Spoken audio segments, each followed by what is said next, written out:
মধ্যপ্রাচ্যে যুদ্ধের উত্তেজনা, হরমুজ প্রণালী ঘিরে অনিশ্চয়তা। ঠিক এমন সময় তেল গ্যাস নিয়ে চট্টগ্রাম বন্দরে আসছে ১০টি জাহাজ। বাংলাদেশের জ্বালানি পরিস্থিতিতে কি স্বস্তি মিলবে? মধ্যপ্রাচ্যে যুদ্ধ পরিস্থিতির কারণে বাংলাদেশে তেল গ্যাস আমদানি নিয়ে অনিশ্চয়তা তৈরি হয়েছে। ঠিক এমন সময় তেল গ্যাস নিয়ে চট্টগ্রাম বন্দরে পৌঁছতে শুরু করেছে ১০টি জাহাজ। হরমুজ প্রণালী বন্ধ হওয়ার আশঙ্কার আগেই পারস্য উপসাগর সহ বিশ্বের বিভিন্ন দেশ থেকে এসব জাহাজ বাংলাদেশের উদ্দেশ্যে রওনা হয়েছিল।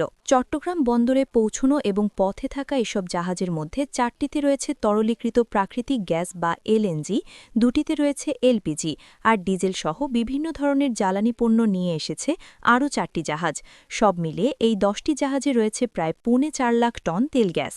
গত ২৮ ফেব্রুয়ারি ইরানের উপর যুক্তরাষ্ট্র ও ইসরায়েলের যৌথ হামলা এবং তেহরানের পাল্টা প্রতিক্রিয়ার পর হরমুজ প্রণালী ঘিরে পরিস্থিতি উত্তেজনাপূর্ণ হয়ে ওঠে। এর ফলে বিশ্বজুড়ে তেল ও এলএনজি সরবরাহের প্রায় ৫ ভাগের ১ ভাগ ঝুঁকির মুখে পড়েছে।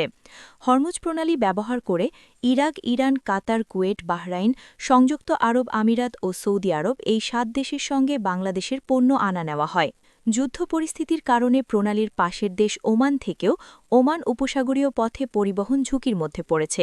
সাধারণত পারস্য উপসাগর থেকে হরমুজ প্রণালী পেরিয়ে ওমান উপসাগর, আরব সাগর, ভারত মহাসাগর ও বঙ্গোপসাগর হয়ে বাংলাদেশে জাহাজ আসে।